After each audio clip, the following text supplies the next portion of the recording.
Nanaginip po ako na nalunod ang baby ko sa big na drum. Pero naligtas ko po siya. Ano po meaning nun? Natatakot na tuloy ako ibabadag anak ko sa batya. Bakit mo kasi nahayaang maligo sa batya ang anak mo? Anyways, sobrang danger pa rin ang naliligo ang bata sa batya. May nabalitaan ako dati na yung bata ay matagal na pala na nasa timba. Hindi makaalis na una yung ulo papunta doon sa timba, kaya delikado pa rin, okay? So bantayan pa rin. Okay, sa panaginip mong ganyan, alamin mo yung emosyon. Takot ka ba? Iyak ka ba ng iyak?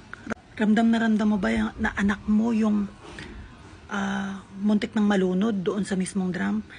Kasi kung ganon, ibig sabihin frequency siya. May isang magulang na yung anak niya ay nakita niyang nalunod doon sa drum. Nangyari yan nung nananaginip ka. Yung frequency ng nanay ay na-detect mo. So, naramdaman mo yung pakiramdam niya. Kaya po ng emosyon. Pero kung walang emosyon yan, nangangahulugan yan na prediction na pwedeng mangyari at pinag-iingat ka. So, alamin mo yung emosyon. Kapag takot na takot ka, ibig sabihin frequency yan. Pero advice ko pa rin, lagi niyong babantayan yung anak niyo pag naliligo sa mga ganyang klase ng paliguan. Kasi medyo delikado din. Actually, lahat ng scene ay delikado. So, kailangan lagi tayong mapagmasid, mapagbantay.